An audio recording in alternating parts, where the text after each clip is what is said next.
Hello, good day students. Welcome to our BSc chemistry class today for JSS1 students.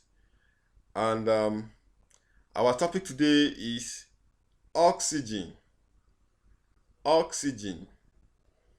Oxygen is one of the components of air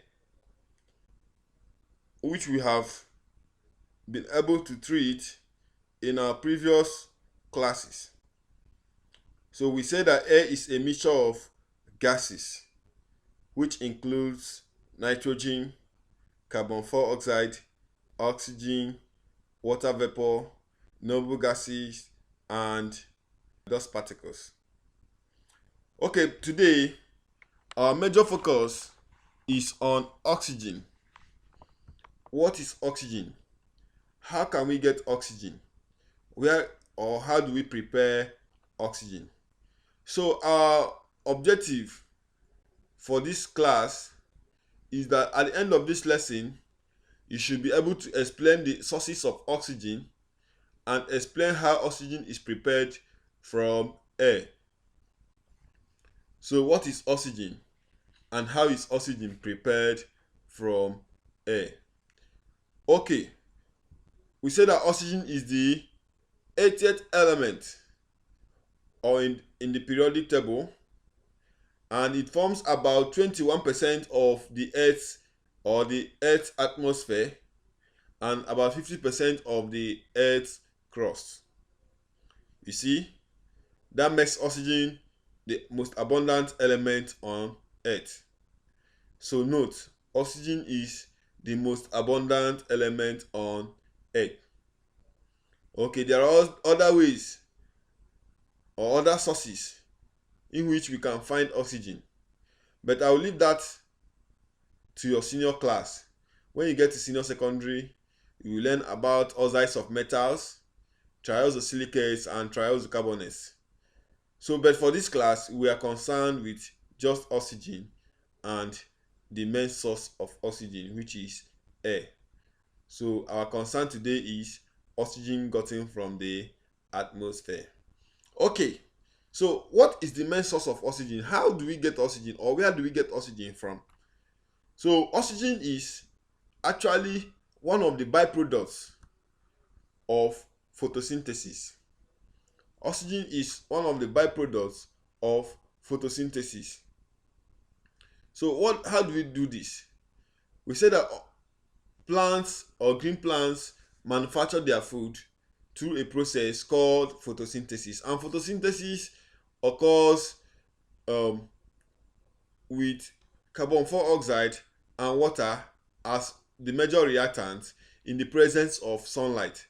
So plants use carbon dioxide and water in the presence of sunlight to manufacture their own food, which is glucose.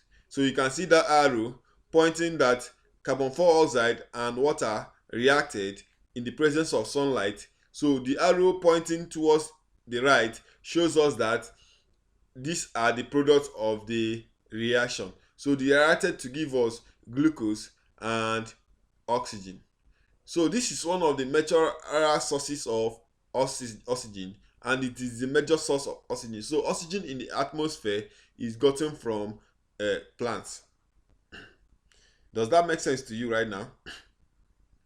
Okay, having known this, it is also important for you to know that it is not good to cut down trees, because when you cut down trees, you are cutting short the oxygen supply in the atmosphere.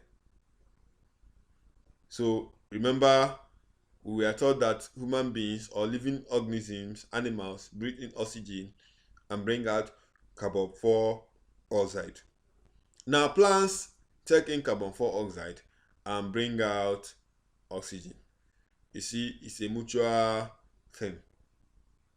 Okay, now apart from oxygen from photosynthesis, there is another source of oxygen which we call fractional distillation of air. How do we get oxygen from air? We get oxygen by liquefying air, number one, and fractionally distillating air. let's explain this to uh, uh, terminologies. Liquefied air. Liquefied air exists in the gaseous form, but when we say liquefied, from the word liquid, we should understand that we are turning air from the gaseous state to the liquid state, and this process is called condensation. That is changing gaseous to liquid. Okay, so we say liquefied air, that means air that is changed from gaseous to liquid. Now, in our previous video, I also told you that air is a mixture, giving you evidences. We said that one of the evidences that shows that air is a mixture is that air can be separated, or the components of air can be separated by ordinary physical means. So what physical means is suitable, or what separation technique is suitable for a mixture of liquefied air? And the suitable technique is fractional distillation, which separates miscible liquids of different boiling point range. Does that make sense to you? Say fractional distillation is used to separate liquids of different boiling point range. Now, how do we do this? First of all, we liquefy the air, then we put it in a fractionating column, which boils and then separates these components of air according to their boiling point.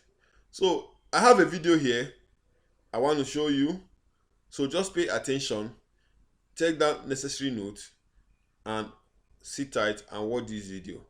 I'll be right back. Nitrogen, argon, and oxygen can be separated from the air by liquefaction followed by fractional distillation. Firstly, the air is filtered to remove dust. It is then cooled in stages to -200 degrees Celsius, at which temperature air is a liquid. As it is cooled, water vapor condenses and is removed by absorbent filters. Carbon dioxide is then removed at -79 degrees Celsius when it's freezing. The oxygen liquefies at -183 degrees Celsius. Argon at -186 degrees Celsius. And nitrogen liquefies at -196 degrees Celsius. The liquids nitrogen, argon, and oxygen are then separated by fractional distillation. Let's have a look at this process in detail. First, as we said before, the air is cooled to -200 degrees Celsius and passed into the fractionating column. It is then gently warmed.